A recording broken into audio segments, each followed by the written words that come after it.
Bonjour Linda de Souza. Bonjour ma puce.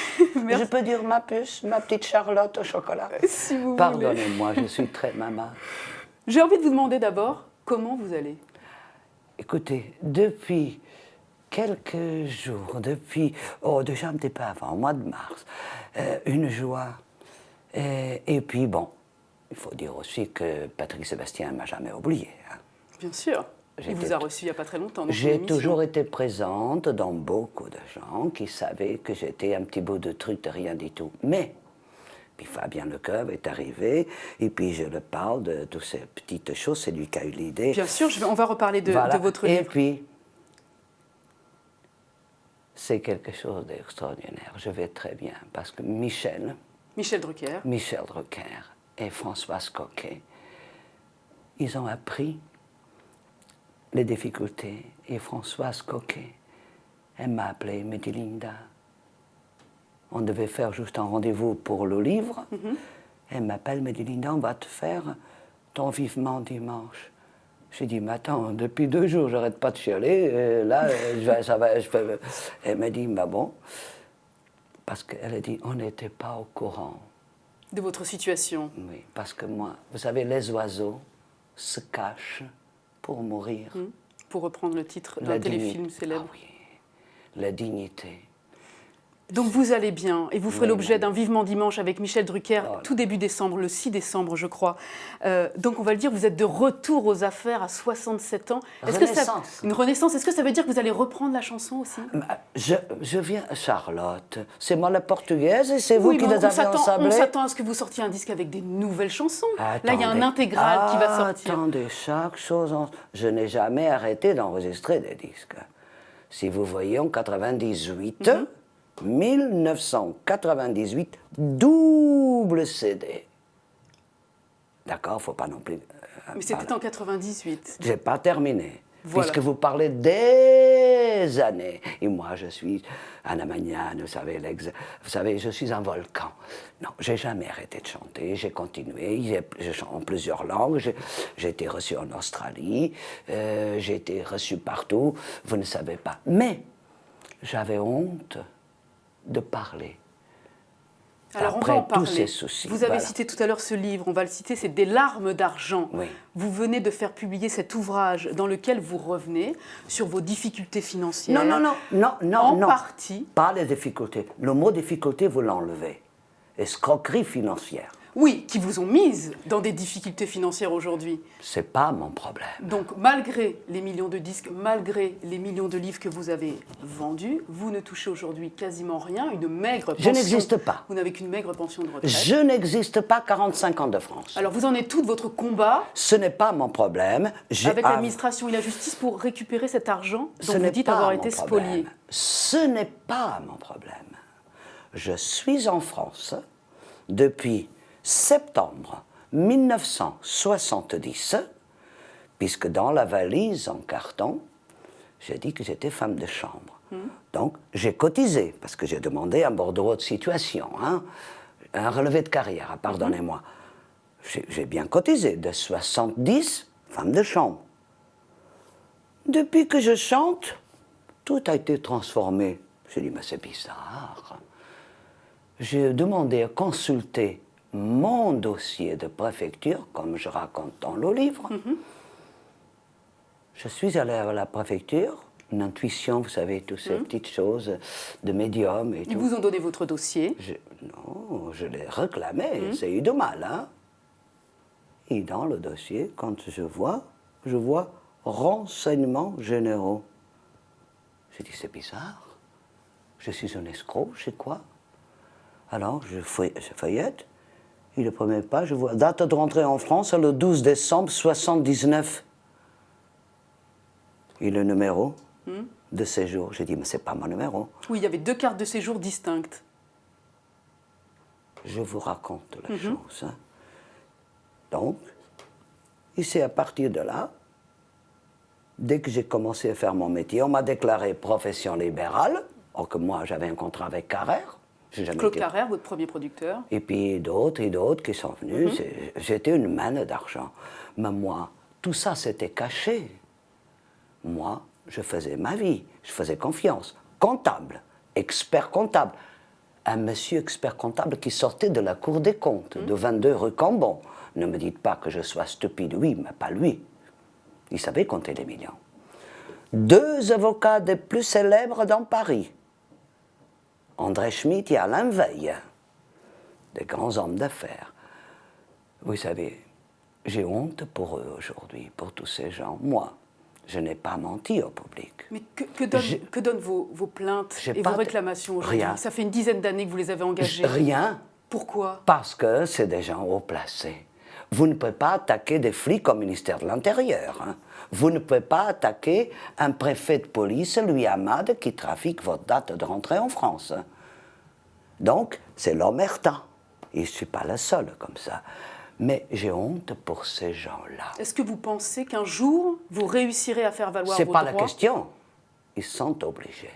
Ils ne pourront pas faire autrement. Parce que j'ai 45 ans de France. Le public, c'est ma famille. Ils m'ont donné ces droits. Ils ont aimé ma voix. Ils ont acheté. Comment se fait-il? C'est pour ça que le livre s'appelle... Des larmes d'argent. Des larmes d'argent. Vous savez pourquoi? Comment ces gens-là, qui avaient la loi entre les mains, ils ont profité de faire de l'argent avec mes larmes, ma misère. Parce que la valise en carton, c'est ma vie. Dans ce livre, vous l'affirmez, vous voulez dire toute la vérité et vous révélez beaucoup de choses sur votre vie privée, votre vie intime. J'ai fait une bêtise, je sais, vous voulez en venir dodo. Eh bien, on va en parler. Vous révélez qu'avant de connaître la gloire, vous étiez à Paris. Non, je n'ai pas dit ça. Je vais vous dire tout de suite, Doudou, j'avais ça dans mon cœur. On va juste l'expliquer. Oui, de quoi il s'agit. Dans les premières années, de vos premières années à Paris, oui. Vous avez beaucoup de difficultés financières pour faire vivre et vous-même et votre fils. Non, je n'ai pas dit ça. Et donc, vous êtes femme de chambre. Je n'ai pas dit ça. Et vous rencontrez ce monsieur. Je n'ai pas dit ça. Je parle très fort, pardonnez-moi, ma petite Charlotte. Je peux être... C'est juste pour préciser aux spectateurs qui n'ont pas encore lu votre... Les gens liront le livre, parce que c'est mes mots.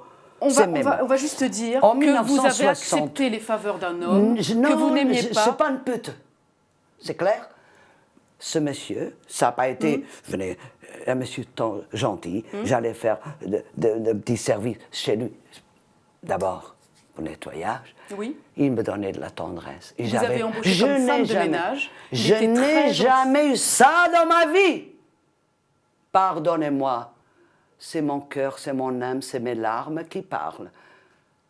Pourquoi vous le racontez dans ces cas-là, si ça vous met en colère? Non. Qu'on puisse soupçonner que vous êtes d'une certaine façon prostituée. Oh! La question se pose. Non, ma fille, non. Si j'étais une pute, j'aurais continué. Ce monsieur, je voulais le remercier. Et je voulais le mettre à l'honneur. Personne ne m'a obligé. Et je le dis maintenant parce que j'aurais dû le dire dans la valise. J'ai jamais été une pute. J'étais faible. J'ai failli passer aussi. Je le dis aussi dans le livre. Bien sûr, vous le racontez dans le livre. Vous avez la foi. On me trouve à l'hôpital. Vous avez la foi. Quoique j'ai la foi en moi et j'ai la dignité. Oui. Vous le dites à propos de la foi, que vous êtes extrêmement... Pas extrêmement. Vous êtes très croyante. On ne dit pas très... Vous l'êtes ou vous ne l'êtes pas. Vous êtes gourmande ou vous ne l'êtes pas. Vous avez la foi. Depuis enfant. Et vous prenez la tolérance et le vivre ensemble. Moi, ce qui m'intéressait, c'était savoir par rapport à l'actualité, qu'est-ce que les attentats de Paris ont provoqué chez vous? Mon petit, mais quel droit avons-nous? Moi, j'ai des amis juifs, puisque je raconte dans le livre Les en carton Henri. J'ai des amis musulmans. Mais vous connaissez quelqu'un qui aime le peuple et qui veut faire tuer?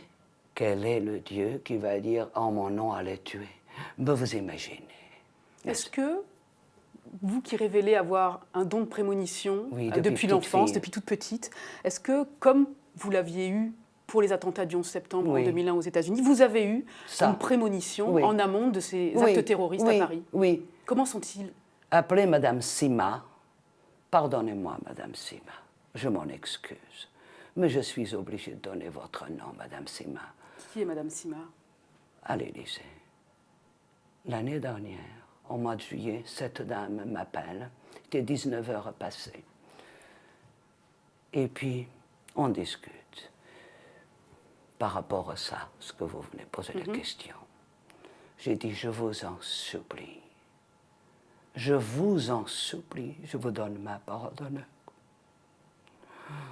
Je m'en veux parce que je ne peux rien faire. J'ai dit, je vous en supplie. Prenez-moi pour une zinzin. Je vous en supplie. Mais il va y avoir des fusillades de partout. Et régulièrement, j'ai le ministère de l'Intérieur. Régulièrement, j'ai le bureau du Premier ministre. Régulièrement, j'ai dit, tant pis, ils vont me prendre pour une zinzin. Qu'est-ce que vous avez vu? Des fusillades, de sang de partout. Quand il y aura des fusillades. Oh Seigneur, mais ça sert à quoi si personne ne me croit? C'est très étrange, ça fait zinzin, mais c'est le risque à prendre.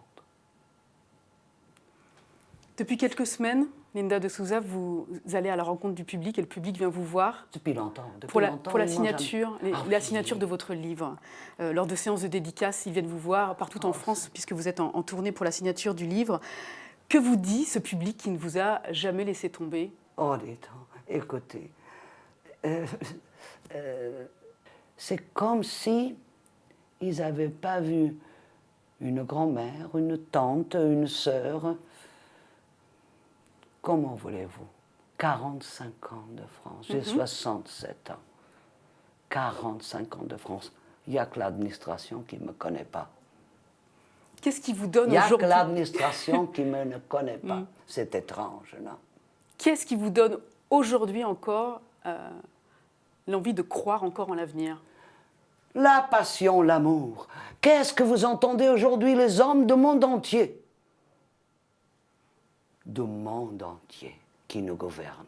Ils parlent d'amour. Comment se fait-il qu'ils ne parlaient pas? Moi, quand j'ai commencé à chanter, il fallait parler d'autre chose, l'amour, l'amour. C'est maintenant qu'ils voient que c'est l'amour. C'est maintenant. C'est maintenant qu'ils disent aimez-vous. C'est la corruption qui vous a mis dans cet état. Au plus haut lieu des états. C'est la corruption. Moi, je parle d'amour. On me prenait pour une imbécile, une naïve. Puis je suis un volcan, je suis ravi. Ça, c'est sûr. Le vieux volcan, comme je dis dans l'étrangère. Oh, mes petits Portugais, ils doivent être fiers de moi. Il va dire, dis donc, moi, elle ne nous a pas trahis. Punaise, on a attendu, mais moi, elle est toujours la même, avec sa naïveté. C'est un volcan. Elle a les yeux noirs de sa mère, et sa tendresse et ses colères. Elle ose dire qu'elle en est fière. L'étrangère, je ne vous ai pas menti. Il y a un autre passage. C'est un volcan, c'est la passion, c'est la douceur d'une panthère à l'étrangère. Merci beaucoup Linda de Souza. Et puis on rappelle que vous serez donc l'invité principal de Michel Drucker dans Vivement Dimanche le 6 décembre. Merci. Merci beaucoup.